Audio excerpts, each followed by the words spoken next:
Alright, we live, everybody? Howdy. Alrighty, cool. This is, hi, I'm Chuck Grody. Let me go back. I'm Chuck Grody. It's kind of early for me.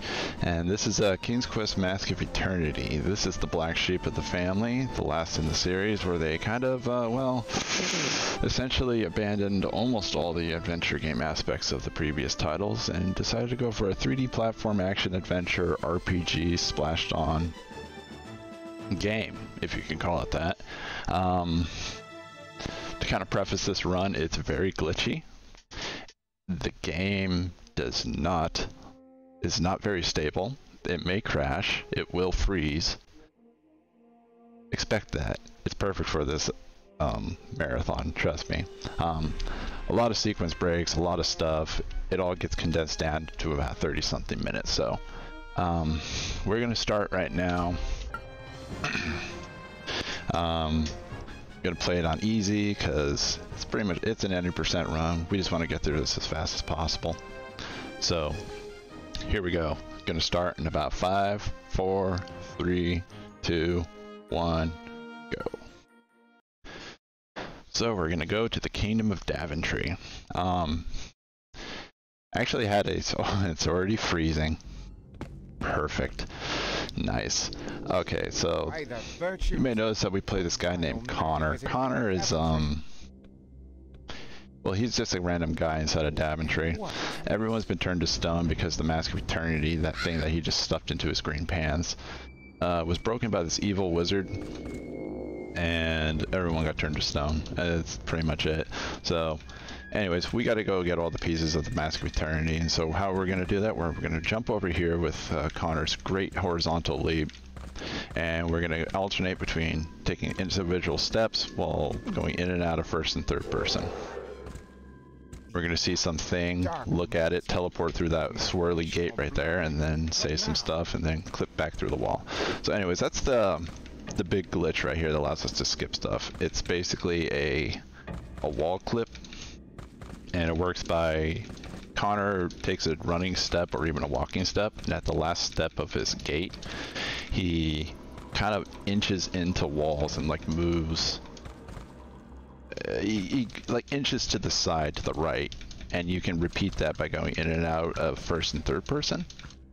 And so when you do that against the wall, well, you clip into it. So anyways, so after doing that, we got to go over here to this waterfall because this leads to this is like the aqueduct to Castle Daventry.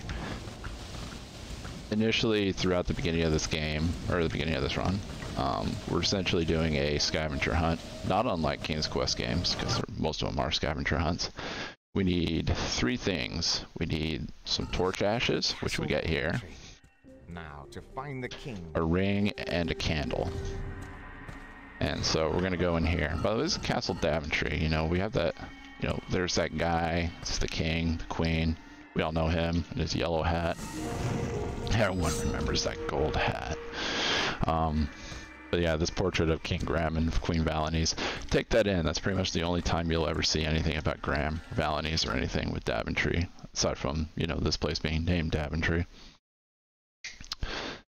So we go through there, and now we have to clip right back. We went in there, got that torch ashes, and now we're gonna clip right back out. This clip right here is a little bit wonky because Connor may sink into the ground if I do this incorrectly. But yeah, most of this run, like I mentioned, is just sequence breaks and visual cues for me with the glitches. I'm going to go into first person for this because it's just a little bit easier to kind of direct them. I should actually mention the controls for this game. The controls are very Tomb Raider-like and early Resident Evil.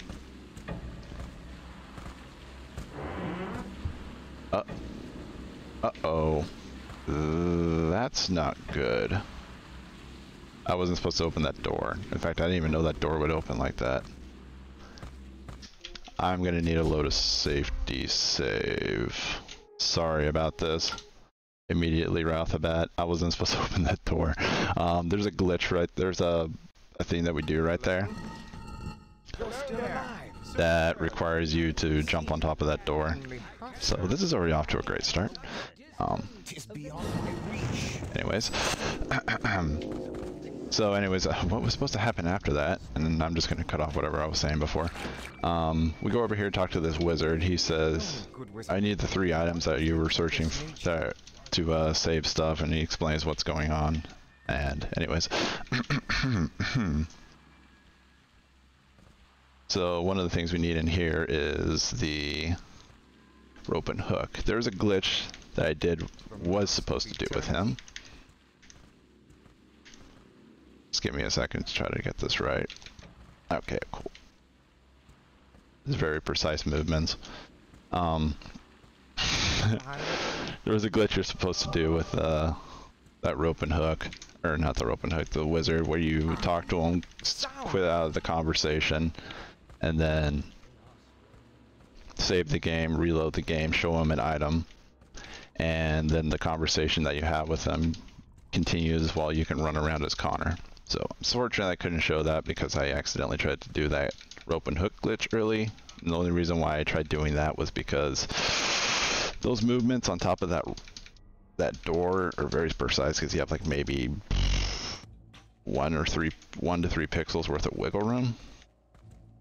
And yeah, unfortunately I was also a little slow, because the whole point of doing this in this order like here is because at the end of the conversation with the wizard you can get teleported, but the only way to keep the conversation going is if you get out of range with him while Connor's talking. You kind of just have to accept it what it is, and that's pretty much that. So unfortunately now we're gonna have to go run all the way back over there and talk to the guy. This is a minor time loss, not too big.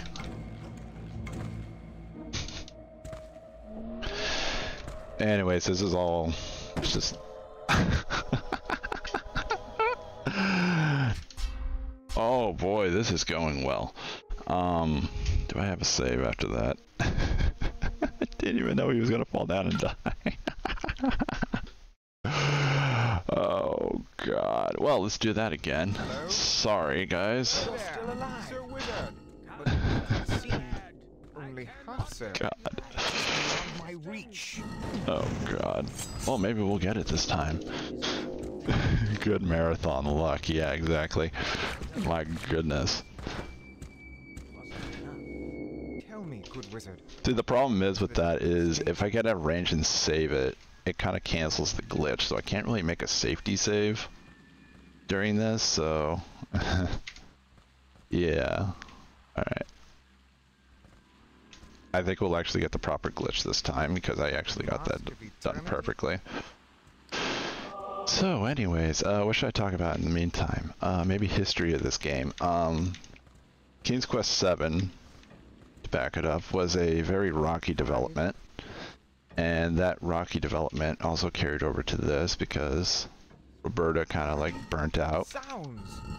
And when she was developing this game, she really didn't have a clear picture of what she wanted with it. And Sierra as a company I don't think was doing too well, so eventually it got bought out by Vivendi Games and got turned into the Sierra with that one logo that's on the Half-Life boxes. That also produced Half-Life, I think, or published it? I don't remember. Needless to say, after this game was done, Roberta retired. She's been sailing with Ken on a boat ever since. This must belong to the spirit. So anyway, this is how you're supposed to do it. Where do I begin? And then, see, the conversation ends with the wizard. And he gets done talking. He's talking to himself right now. He thinks he's talking to us. He's got like a big megaphone. And there we go. We just teleport back over here. Yeah, they all got pretty middling reviews. Funny thing, a lot of people I know in the community have bought this game, and it's all been pretty much the same consensus that they were all let down or the game just didn't run on their computer. Because believe it or not, as a early 3D action adventure game, this looks pretty dang good. Not to mention, it wouldn't be out of place on like the N64 at the time. I mean, Indiana Jones and the Infernal Machine got ported to that, miraculously enough. I'm sure if the sales for this game on PC were good enough, they would have plopped it on PS4 as well. Or PS4. What am I talking about? N64. Oof. But where can such be Yeah, found? Quest for Glory 5. Well, for some reason, all those late, the 3D rush was so, like, serious. During this conversation, I just have to sit here and wait. Aye, Sir Wizard. 'Twill be done. Now we go in the items. I have gained a ring from Yeah. a noble knight long They all went deceased. 3D. Like, this game, Gabriel Knight, Quest for Glory. And all of them were kind of meh. Even Monkey Island. No. And all the games were just completely meh. I have found torch ash. Something. Will this work? Anyways, now that we've given him all 3 items, he upgrades that ring that we have to be able to shoot fire. By all the spirits of the light. That thing that we saw in the beginning when I clipped through, and there was that kind of like gorilla-looking thing with red eyes that was translucent. That's the thing that we need to kill. Normally, what would happen is you go through that crypt the other direction, since we went through it backwards. You would go into the dimension of death, see it, and then you get chased out, and that initiates this.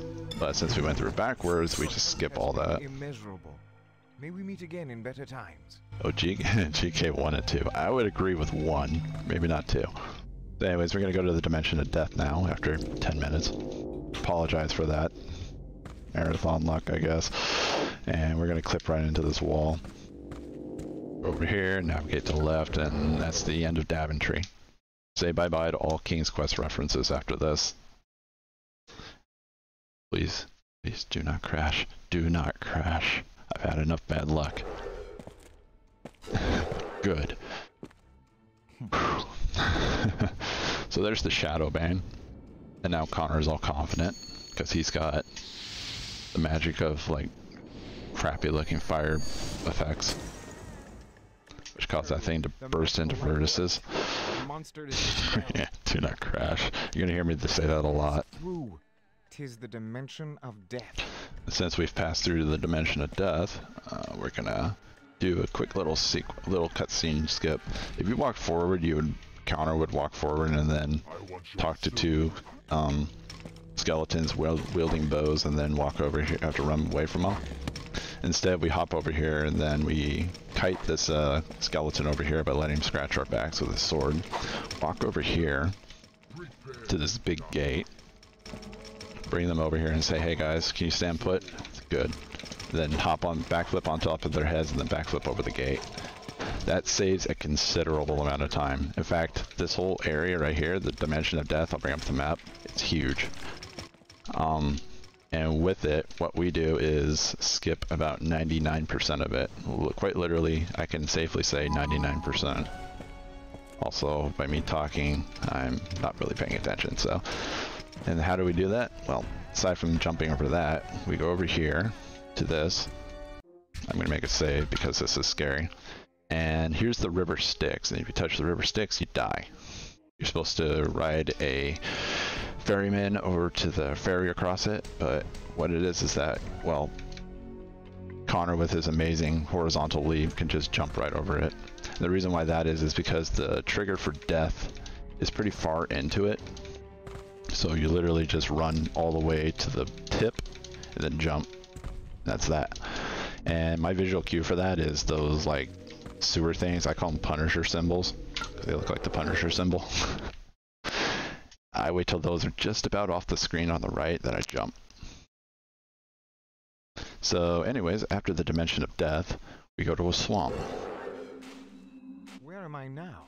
A swamp? And so from the swamp, what we do is we start jumping around. Oof.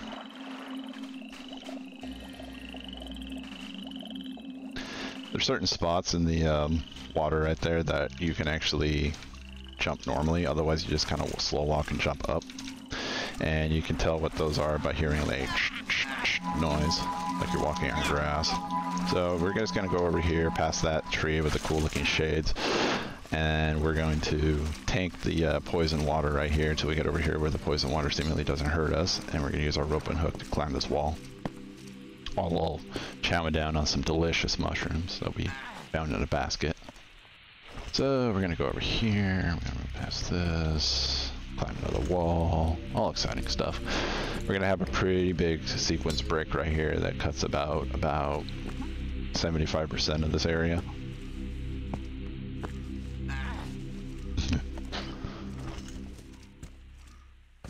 The dimension of death scares you. Yeah, it's you can see like about 4 feet in front of you.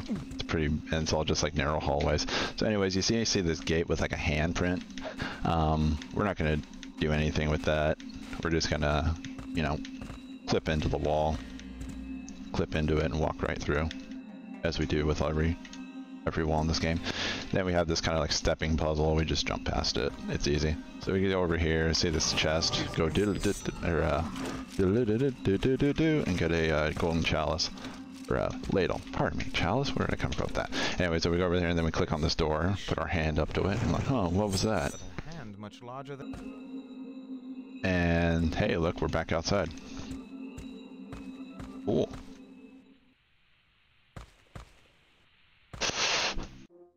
I'm not feeling secure here, so give me a break.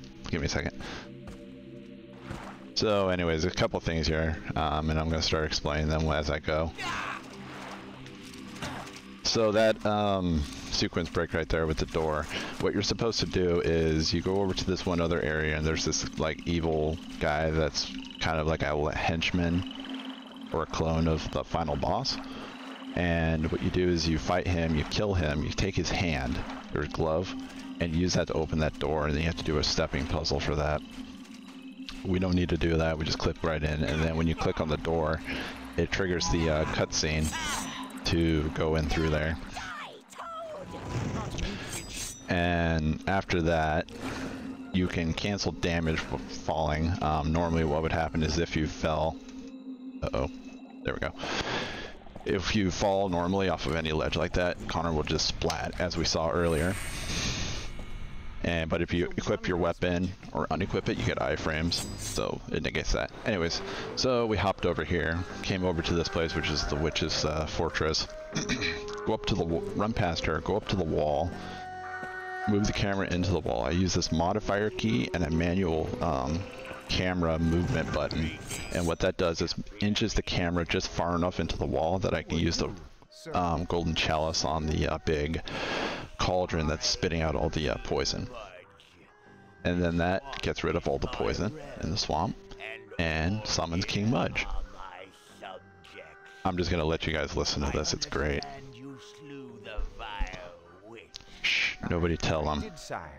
His eyes are pointing the other direction. He can't see her what's right in front of him. I couldn't tolerate that old biddy, especially after she poisoned our lovely swamp. I mean, the guy just, I mean, he could have said, oh, whatever. Yeah. Once more, I wish to express my supreme gratitude, Sir Champion. I humbly And of course, Connor's supposed to be like right in front of him, but he's stuck behind the wall. give me counsel on... Stay. We must quickly devise your exit. Now, champion, behold the portal to the underground realm of the gnomes. So of course, this game was no stranger to cheeseball voice Where are acting you going? from the late 90s. And yeah, that kind of shows it right there. It's cheesy, but it's also pretty good in a way. So anyways, the reason why the witch wasn't even doing anything is that as soon as you get, much like when I was climbing the walls earlier, once you get into a cutscene, you, they're the enemies, you kind of like, Connor kind of gets removed from the game and can't be targeted. So they just kind of wander around and don't know what to do. And you'll see that a lot more later with this one other guy named Thork. So anyways, we run over there, jump down, hit the run down or jump into the portal. You may hear the death sound, that clunk noise was made. Because we hit the trigger before that, it just negated the death. And now we're gonna go, now we're in the underground realm of the gnomes, so you know what we're gonna do? Completely break this place. And by that, we clip into a wall, and then we're actually jumping on top of it, because the underground realm of the gnomes is actually just a big series of tunnels. There's just one big tunnel. So what I'm gonna do is keep, as you can see, my field of view, or as far as I can draw distance, isn't very far. Unfortunately, we're not using a 3080 to play this game.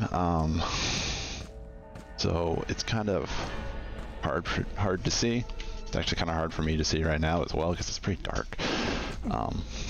Actually recently just kind of changed my brightness settings on this, so it's also still a little bit dark. So we're gonna go up to this wall. You may hear something making noise over there. You'll see what it is in a moment. And we're gonna clip into this wall. And it's important that I make sure I know exactly where I'm clipping, because yeah, okay, we're good. I need to literally, I quite literally need to be like half inside the wall and half out. And I'm making very precise movements because I don't want to fall off, and at the same time, I don't want to hit those little like crystal sconces on the wall. What purpose would that lodestone and hovering crystal serve? He's also talking about that moving his lips. So, there's a big dragon over here, a big black dragon. It's just sitting there making noises, and if you get close to it, it starts hitting you. It's basically just like starts taking health off of me every couple seconds.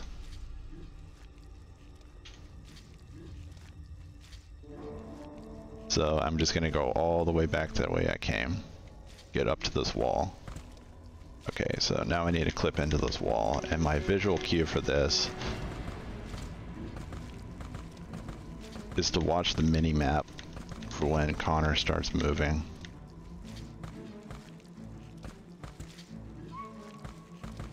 Did I do it? I think I did it. Whew. Okay, we're good. And I need to see when the arrow and the mini-map starts like moving left. Ooh, Tis too dark. scary. I cannot see. Yeah, if I get too close in there, a couple things can happen. One, I'll start getting hit by the black dragon. Two, if I don't go in there, if I'm not far enough into the wall, I'll trigger a cutscene with this old gnome, and that wastes time and plops me up right by the dragon. It's kind of a backup. You'll get hit a little bit, but aside from that, it's just nobody needs to see the cutscenes. But if you do that perfectly, it's pretty much optimal. So there's manta rays that fly around and shoot lightning out of their tails. We won't worry about those. I might have to kill a couple of them. They're pretty weak. So we'll go over here. There's Indiana Jones rolling ball puzzle. You just kind of have to wait for him to go by. Then there's this big rock elemental guy right here. I'm gonna punch him to death. First bit of combat in the game, wow. It's not necessary, but he's killed me more than enough times on the rolling rock puzzle. So we come over to this stage. He says, "How now, brown cow?" And we give him this thing that looks like a dropping from the black dragon. He sticks it in his thing, which makes his globe start spinning around in circles. And then we just ignore what he says.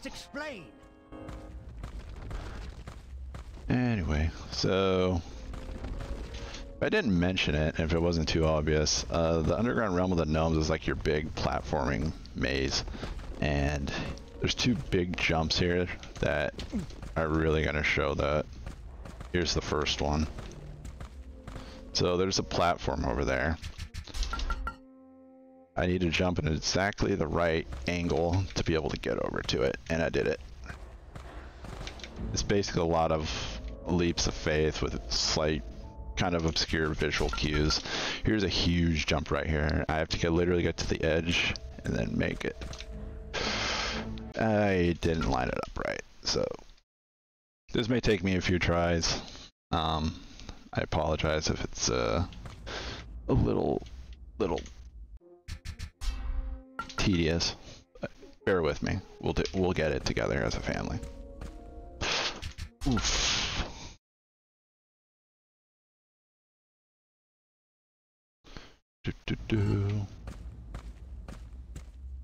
Ah! No, don't save it. So the time, like I said, the timing for this is really tight. Ooh, God. Jump, Connor, jump. Exactly. You had to be at a full run too, so it's kind of... Ooh, that was early. Yeah, there's a lot of things. The field of view, that's a good one. Okay, we got it. I do that in first person as well because the lack of animations really helps. His jumps are a lot more direct. They don't feel like as gradual as they are when you do it in third person. So anyways, we go through here, blah, blah, blah, blah, blah. There's a switch right here, and that causes a bunch of mummies to pop up. Mummies are pretty easy though, they die in 2 hits because Connor's, well, he's a beef. He's a beefcake. Go over here. Cancel some damage right there. You're supposed to use the rope and hook, but it's kind of unnecessary. And right here, the game, say it with me now, might crash. To use my map. Transport from This crash just kind of came out of nowhere one day, and it hasn't gone away. So what I need to do is make a quick save, go right here and use our magic map. Okay, it didn't crash. Thank you. Yep, it feels a strange pulling sensation. The game's programmer feels a strange pulling sensation. Alas, in what scorching land have I found myself? We are now in the Barren region. The Barren region is your typical fire region. There's lava, there's things that pop out of the ground and shoot fire at you, there's red ants, fire ants. There's dwarves that we will come across later on. And yeah. We're going to go, this area gets skipped almost entirely. There's a lot more to do. There's usually at least, I should say, for each area, at least 3 to 4 things you generally need to do. This one skips everything. Not as much as the Dimension of Death, but definitely a lot. So, I need to make sure I kind of hug near this. Here's 2 doors, as I mentioned. And they're shooting arrows, so if I hide right here, there we go. I'll aggro both of these guys. He won't be able to hit me because I'm behind a wall, but his buddy will start shooting him in the head. The faster method is to just like go over there and start punching them. I like that one a lot more. And I could just sit right behind here and just straight up snipe them. Chalk that up to Peeker's advantage. So we're gonna get on top of this thing right here, and what we do is we jump on top of the lock, clip into the wall. I believe I'm in. Go into first person, back up twice or so, and then do a backflip, and then ride the side of this wall of this mountain right here and end up on top of it. Happy I got that first try. And we're gonna hop over here. So, you know, lava kills you immediately once you touch it. However, there's one square right here that I can jump onto. It's just close enough to the interior of this complex, and then from there I could just clip right into the wall, and there we go. We're inside. So there's a woman that's being held captive over there. Since Connor's not a king, I guess he's a knight, I don't even know. I think he's just a guy. He's not under no obligation to save her, so who cares? We'll just leave her be. So we're gonna clip just far enough into this wall that I can do this puzzle right here that looks like PlayStation buttons, and grab a pipe cap. What do we need a pipe cap for? Well, you'll see. There's another one right there. We can just grab it straight through the bars. It's pretty close to us. And then we're gonna go here, clip into the wall. You're seeing a pattern with this game. You know, it's just clip into the wall where the primary like MacGuffins and stuff are, and then grab them. So you know we're supposed to be gathering mask pieces, right? Oh, a piece of the mask. We haven't been doing good at that, but now we just finally got our second piece. Underling, give it to me. To the contest, then. This guy mentions a guy named Lucredo. I don't even know who that is. The wizard, I mean, if I listen to his conversation, mentions an evil entity. I think Lucredo's the evil entity. I'm not sure, though.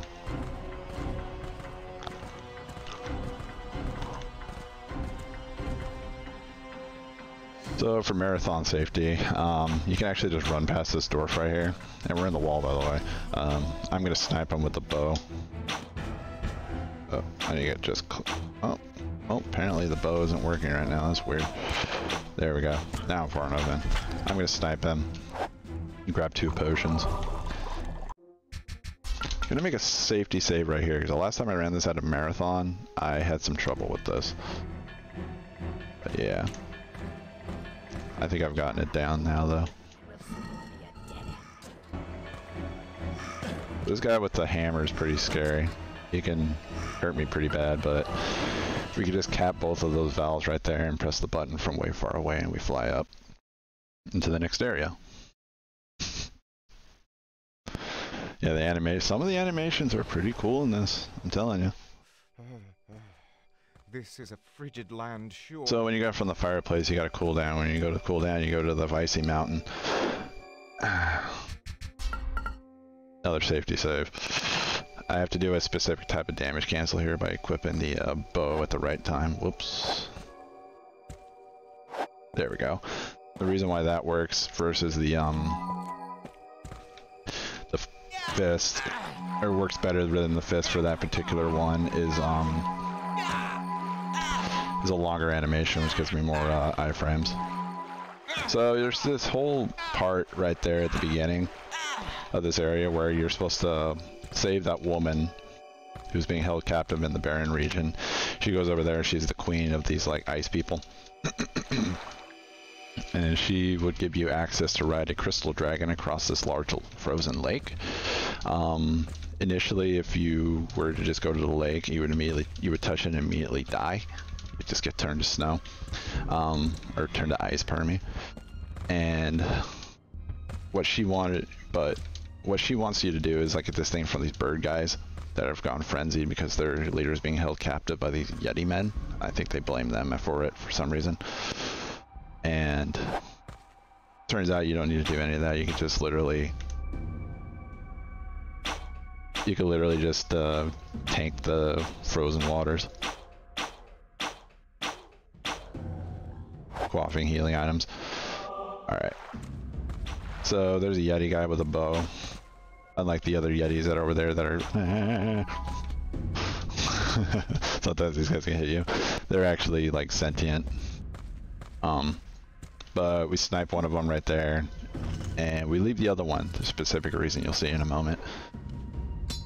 I'll go over here and use the rope and hook to get on top of this place.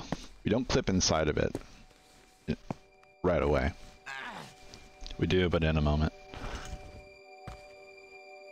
So go over here. Specifically, do not go over that grating, because if you do, it triggers a really long cutscene. There's a bird guy over here, as I mentioned. And we ignore him for now. We'll be talking to him in a moment.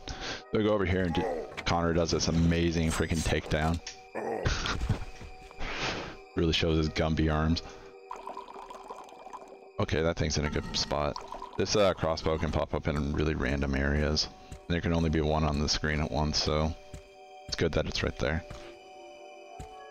So what we're gonna do right here is probably one of my favorite glitches in the game. So we're gonna go over here, turn the camera like this, make sure Connor's facing the wall just right. Backflip, F1 at the top. This brings up this tooltip help thing. And by doing this, we're gonna hold end, look up, and there's a lock right here. We can use the item on stuff while this thing's up, believe it or not. And we're gonna click on that, hit F1, and look, we unlocked the gate to save the Birdman. Brave knight. And we get teleported. Return to my flock and bring them to order. Aye, Your Majesty. And there's our conversation with the Birdman. Done and done. Normally he'll say some bunch of stuff talking about some guy named Thork, as I mentioned earlier, and some other nonsense, but you can just get away from that. How the heck did you get over here? You, Thork. The power of bad programming. So there's Thork. He inches towards us very slowly. And remember how I said with Place for such a wide when you're in a cutscene they can't target you. Well, you're really gonna see that with Thor because he's gonna start doing some silly stuff. I have an idea. So do that. Put this thing down here. We need to make a lever to open up the room to the with the chest that has the mass piece. Thork's just kind of like, where'd he go? Oh, there he is. I gotta get him. Wait, where'd he go again? Okay, so we're gonna use the fire bow to melt the ice to form the water. Use the ice crossbow to form the lever. Put that away. And then we're gonna go over here. I have this equipped. Believe it or not, although Thork is a bit of a buffoon, I mean, look at him. He does hit pretty hard. Aye, it worked. I hope to not break. But at about this point, he's pretty much innocuous. Because then you run right in here, and suddenly he can't touch you. He also is too tall to come in here. Anyways. Or he's just programmed to come in, I'm not sure. Yeah, I know, he says, I hope it won't break, and then it immediately breaks. So here's one of those Lucreto guys, and in 3 really epic frames, he just punches him dead. Because he's frozen. Do do do do. Another mask piece. But wait. Oh no. He's coming back to life. And he just shakes off his ice. The mask fell off. So you may have noticed with the last one. It will not aid you. Twill not aid you either. They will say that and act all menacing. But they won't run at you to kill you.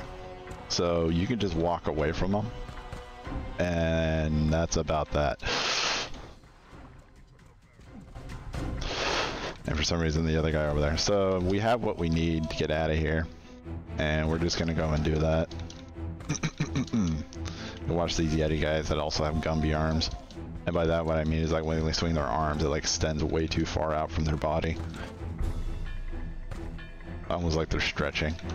So we're just gonna hop it around over here, get out in this way.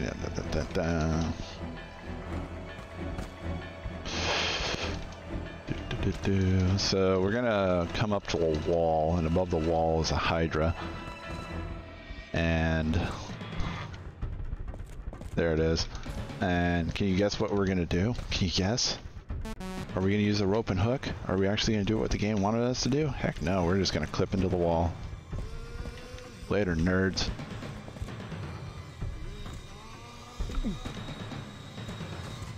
Then we're just gonna clip into this wall. And we're gonna go to this place that's called Paradise Lost. No. Hang tight, this place takes a long time. A long time. It's like that final dungeon before the end of a game. Like there's one long dungeon, then there's the final area. Well, this is kind of it, except for the fact that it absolutely isn't. It's literally Stonehenge, and you take that crystal pyramid thing, you stick it in there in the wrong way.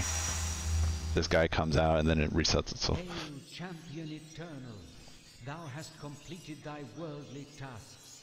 Thou art now prepared for entry to the realm of the sun. Behold.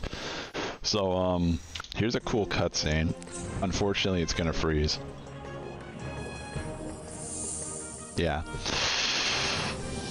Sometimes the game just does this, but here, I'll just paraphrase it for you. So you see that, like, Aztec temple right there? That model one? Well, you turn into, like, what looks like one of those firecracker popsicles, and then you fly towards the real one of those Aztec temples, and you just crash into it. I'd love to show it to you guys, but it's Mask of Eternity. So I should say, this game took me a long time to learn. It took me a long time to get running. I tolerated an awful lot of nonsense with this game. We have a lot of history.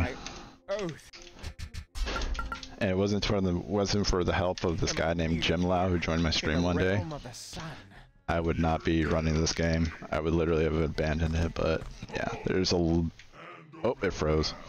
Give it a second. It'll catch up. I might need to do this again. Oh, there we go. Thanks, dear. Did you have a nice nap? So this is a big gauntlet of monsters.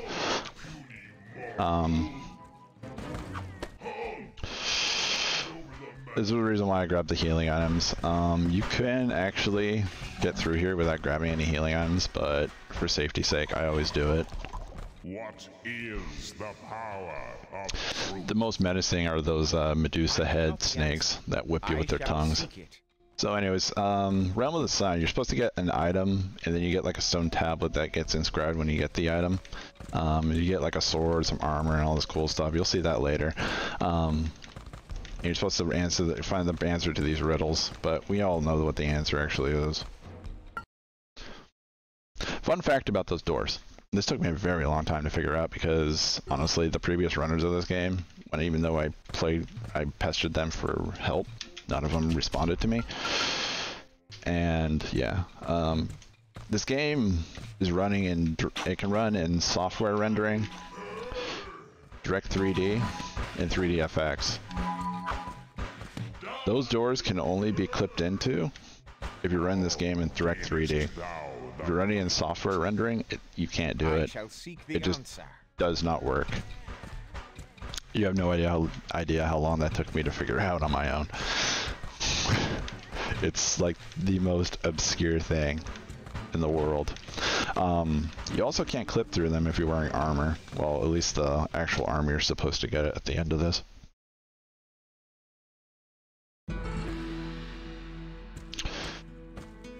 So this place, Realm of the Sun Part 3, is just like a nice little jaunt. All the monsters are gone because you're technically supposed to vanquish all of them. They're all pouring out of like a pod or something. It's weird. Speak thou of So we just run right over here. I know not how, yet. I gotta change the camera angle, otherwise this kind of doesn't work.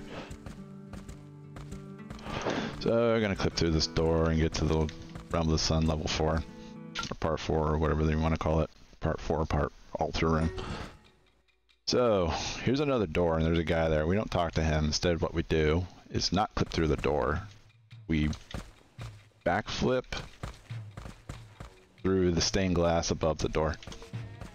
Ooh, we got some variations. You also might notice we don't have all the pieces of the mask. It won't matter. So like I said, you're supposed to have armor here, and when you put the mask on the altar right here, it kind of gives Connor a visor and a helmet. This is also one of the best final boss fights in the game, or ever, I should say. So I just kind of juke Lucreto over here, who just stands still, much like his lackeys. I think their legs don't work or something, I don't know.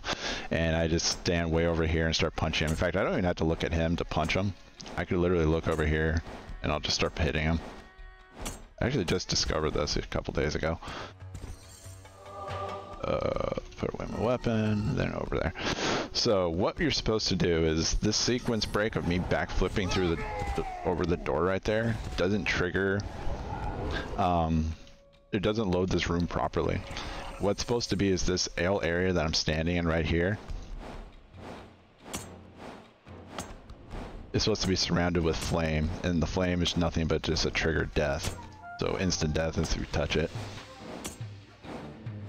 I want to see this in third person. It's actually quite amusing as well. I usually do it in first person for the heck of it. And when it's loaded in like that properly, Lucreto can actually come at you and kill you. It doesn't really matter because honestly at the end of the game, you're so OP with Connor, even on normal mode. I haven't done this in hard mode, but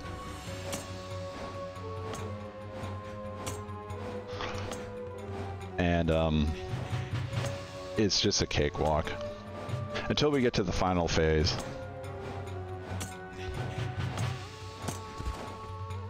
Which you'll see in a moment. This will not work. Oh, this is really amusing. Watch this. Hey, look, he pulled a sword out of nowhere. Huh. Well, we don't need that.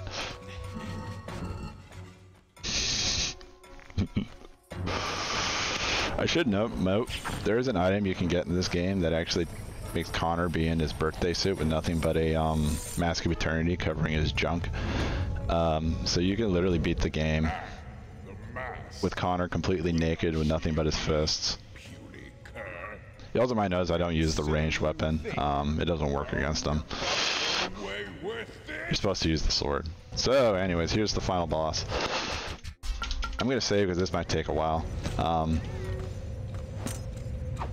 And it's going to immediately. So, Lucreto can pretty much one-shot us. We don't have the final armor. We're pretty low on health. And the whole point of this fight is to knock him into that portal. It's kind of more of a thing of hitting him on the right frames. And I'm not getting them.